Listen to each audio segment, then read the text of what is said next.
parte teórica, dedicamos un ratito después a la parte práctica. Bueno, tenemos interacción relacionada a los canales iónicos, ¿ya? Entonces, esto se relaciona con la interacción, podemos hablar de farmacodinámica, ¿no? Donde, por ejemplo, tenemos dos medicamentos que pueden producir un efecto aditivo, como es los dos antiarrítmicos, uno clase 1A y uno clase 1B, por ejemplo, y podemos producir este efecto. En algunas situaciones, por supuesto, es un efecto positivo para el paciente, ¿no? Y bueno, eso es lo esperado cuando utilizamos estos dos medicamentos. Bloqueantes de los canales de calcio. Tenemos, por ejemplo, una interacción que viene a ser antagonista de los canales de calcio, como el verapamilo, ¿no? Y un beta bloqueante clase 2. Esta clase de interacción principalmente está relacionado con los efectos a nivel del nódulo sinusal al nódulo auriculoventricular, ¿no? Que disminuye la depolarización, ¿no? Y se produce un enlentecimiento de la conducción AB.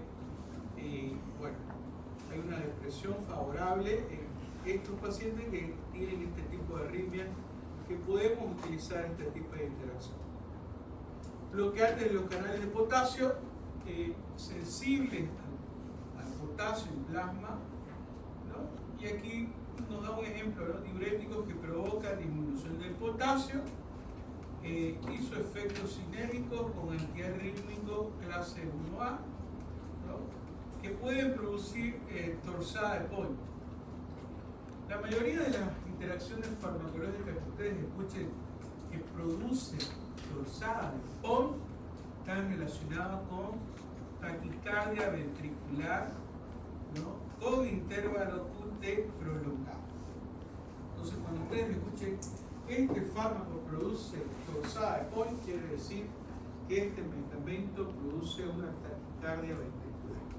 ¿Son difíciles de manejar? Sí, bastante difíciles de manejar. Que de repente van a verlo en terapéutica o con sus profesores de carga. La interacción por regulación hormonal.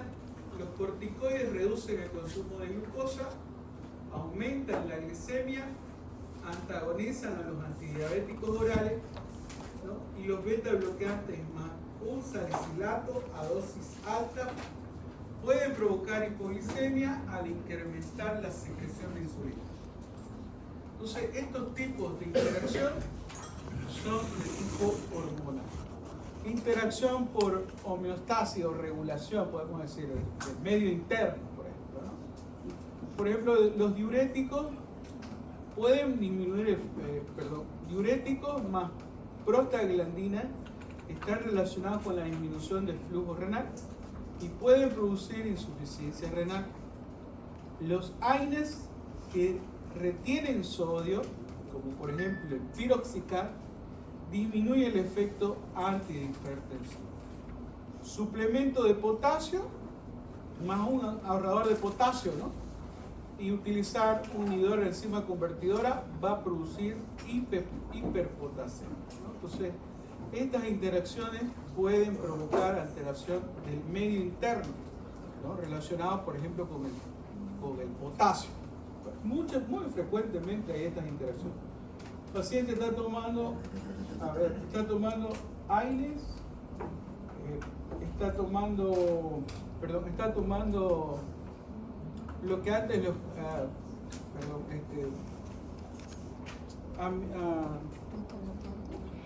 estos son ahorradores de potasio, como amitriptilina, espironolactona, ¿no? Lo más frecuente es ver este tipo de situaciones. Bueno, en la farmacocinética, en la anterior clase ya habíamos explicado que pueden haber interacción en la absorción, en la distribución, el metabolismo y la eliminación. Se modifican la cantidad del fármaco que llegue al ponerse en situación de actuar sobre el receptor, ¿no? Entonces podemos tener la absorción disminuida, podemos tener la absorción lenta, en la distribución de las proteínas disminuidas también hay interacción con otras moléculas que podemos tener un fármaco A y un fármaco B. Y aquí vamos a explicar, por ejemplo, la absorción, ¿no? La modificación de la cantidad del fármaco que se absorbe, ¿no? Puede aumentar o puede disminuir en su concentración en el plasma sanguíneo, ¿no? Por ejemplo, la vía de la velocidad disminuye, el retraso del efecto, si la velocidad disminuye, si la velocidad aumenta el efecto en alguna situación, la ionización del fármaco, el pH, la solubilidad, la velocidad del vaciamiento gástrico está relacionada también, ¿no? Y el uso concomitante, por ejemplo, podemos utilizar un procinético que va a aumentar la absorción intestinal y podemos tener el efecto más rápido, como dice esta diapositiva. O podemos utilizar un anticolinérgico. En algunas situaciones utilizamos los dos, ¿no? Procinético. ¿Para qué sirven los procinéticos? Para el vómito. ¿Cuáles procinéticos tenemos? Metaclopramida, ondansetron, domper, haloperidol. Son medicamentos que son procinéticos. ¿Qué quiere decir esto? Aumentan el peristaltismo gástrico. Pero tenemos otros medicamentos que son lo contrario, disminuyen el peristaltismo gástrico. ¿Cuáles son? Uno que frecuentemente utilizamos se llama el propinoxato. El famoso propinoxato, que es el famoso comercial con nombre de Viadil. ¿Han escuchado alguna vez de Viadil? Su nombre genérico se llama propinoxato. ¿Qué hace? Los antagoniza a los receptores colinérgicos, produciendo una disminución del peristaltismo gástrico y produce, por supuesto, una alteración en la absorción, ¿no?